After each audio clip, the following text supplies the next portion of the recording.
I'd like to welcome you all to our Yes Kelty event tonight.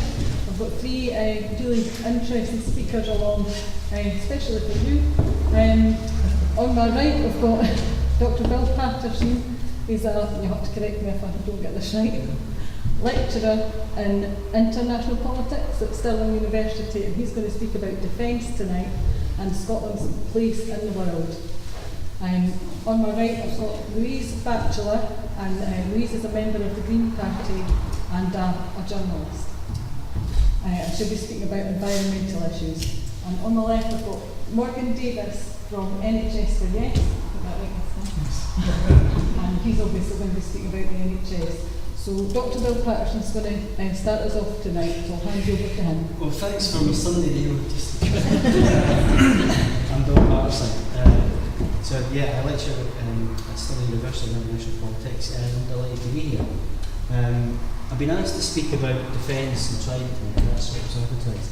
So what I will do is I'll say a bit about myself, and then how I came to be part of the Yes campaign, and my contribution to the debate has been really writing about Scotland's place in the world and whether it should join international organisations like the European Union, International Monetary Fund, the World Bank. So I've been asked to write about that, and I contributed to a number of papers. So I'll kind of talk about that, and that'll allow me to talk about Scotland's defence and its role in the world.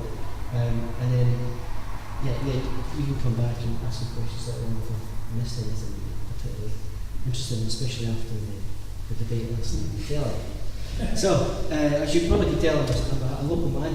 I'm from Aberdeen, in Dunfermline, and my parents are from Oakley and Kinlassie. So, this is where I was born and bred. I suppose the thing is that when I left school, there was a thriving dockyard, and everybody basically went to the dockyard, and that's when it was before Thatcher started cuts. So my careers interview at school was, what do you want to be in the dockyard, sir? And then that's where I went, and I eventually left it. I've travelled and done loads of things, and eventually university when I was in my 30s, and I went to university in the 30s to find out why society was organised like this.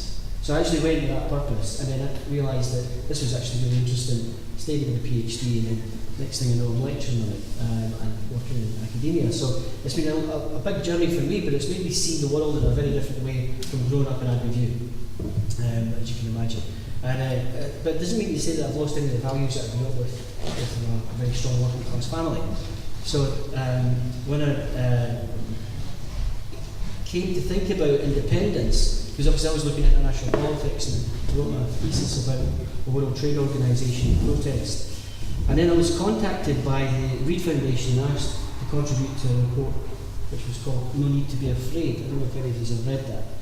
And that report came out as a response really to the national security strategy of the new Conservative and Liberal Democrat government. And what we were asked to do was to kind of write a reply to it basically from Scotland. So the thing that really interested me when I was asked to do this was that I'd already been thinking about independence like everybody else in 2012, thinking, this is going to be quite interesting, what are you really thinking about it?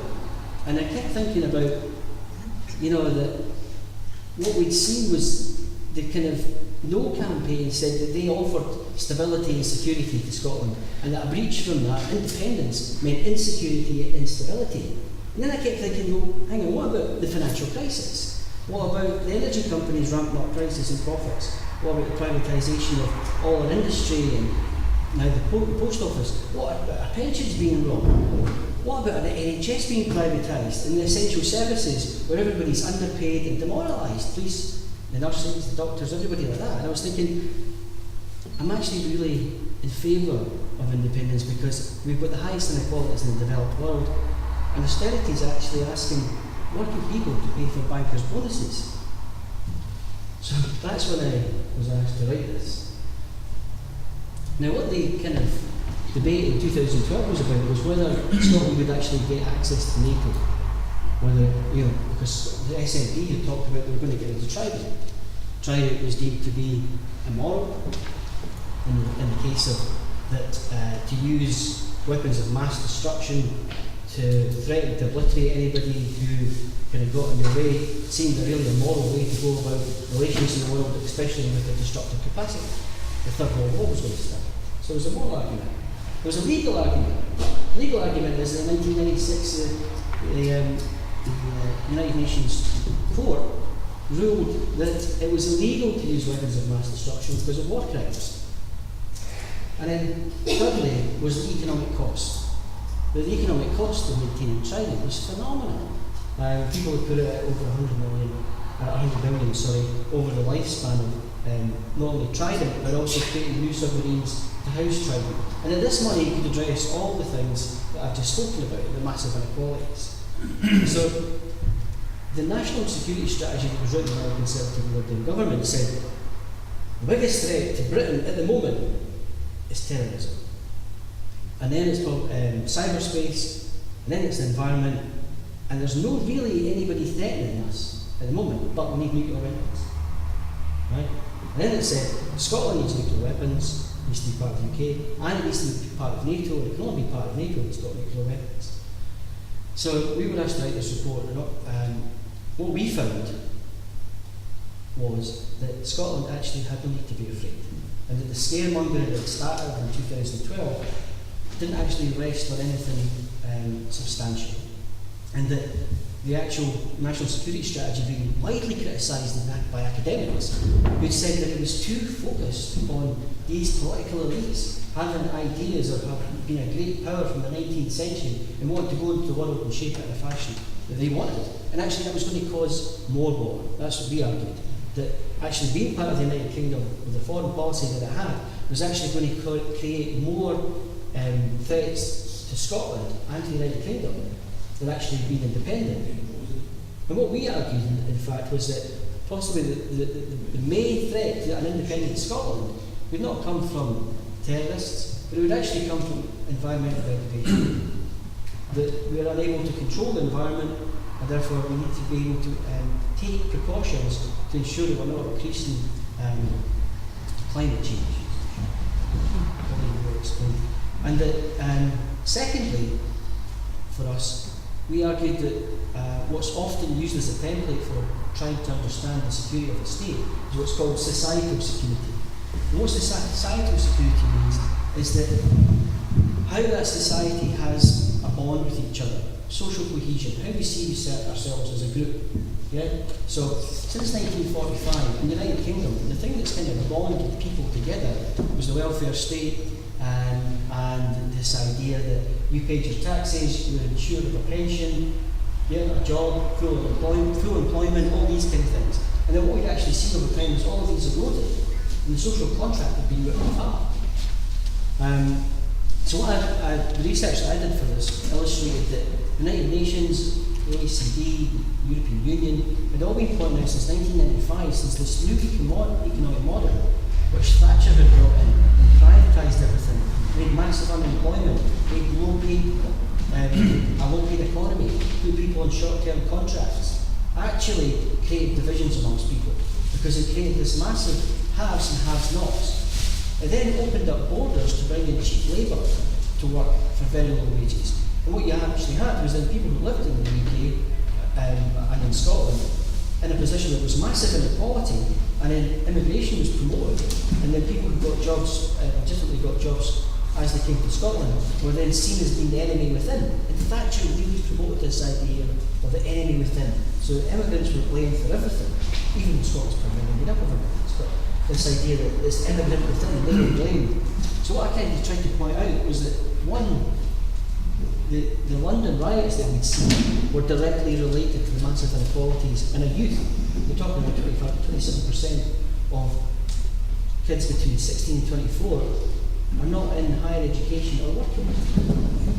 They're alienated. And when we looked at the kind of the points of the benchmarks for measuring societal security or societal cohesion within London, all of the boroughs and councils that all the riots were in showed massive inequality and a massive unemployment of youth, and where you could see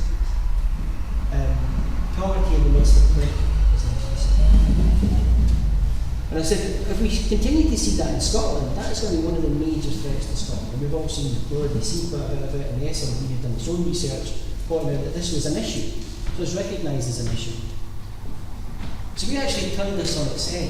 Now, at the beginning of this year, I actually met the Baroness who wrote the National Security Strategy for Scotland at a conference, which was on independence and security. And I spoke to her about it in a debate like this. And I pointed out to her that what was missing from the National Security Strategy was any acknowledgement of societal security.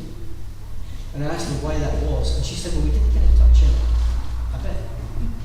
And I said, but the reason you can't touch on it is because your ideology won't let you. You believe in inequalities. You think that's okay.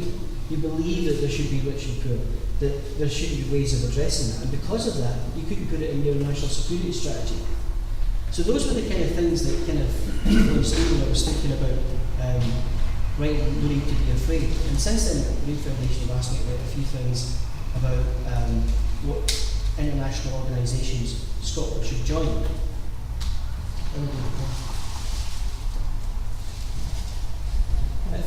No, fine. So the thing that I pointed out is that so the thing that I pointed out in my work is that Scotland, the SNP and the Yes movement have all held up this idea of Nordic social democracy. And Nordic social democracy is important to Scotland. We have a long tradition of social democracy, if not socialism. And that we are all kind of inspired by this idea again of moving away from Thatcher's ideas of economic policy and austerity towards a better Scotland through that. And what I've pointed out is that joining some of these institutions is going to be create great legal tensions between the membership of the European Union and the IMF World Bank, and also trying to pursue a kind of Nordic social democracy. Finally, what I would like to say is that moving away from Trident has left many people talking about what we're going to do for jobs. You know, Scotland's been at the forefront of the United Kingdom's military campaigns. It's also built the ships. It's also looked after Trident, etc. And the No campaign has said that what we're going to see is massive unemployment in Scotland if we get rid of the Trident. What we overlook is that there's been massive unemployment caused with Trident in terms of those who worked in Trident. There's been a 35% cut in the workforce since Trident first started. So the unemployment goes with Trident anyway. And there's been a huge momentum behind trying to find programmes where those who work in Trident and those who work in the defence industry could put their skills to building ships. And there's been a lot in the Herald lately about moving cargo around the United Kingdom and around the world, especially when we think of South America and the manner in which they moved from the kind of model of similar model of Thatcherism towards what was called the Pink Revolution, and they're moving towards more democratic principles and creating a whole new trading bloc in South America, is that moving towards creating building ships or replacing a lot of the infrastructure for the oil rigs and for extracting oil, as you've probably all heard or read about. There's at least 55 years worth of oil in the North Sea, if not more, and they found a new oil field north of, or west, of Shetlands. So my point is, to sum up, is one, the research I've been involved in, we conducted, said Scotland's got nothing to be afraid of being independent. In addition to that, we've got an incredibly skilled workforce, which doesn't have to be unemployed just because we stop killing food.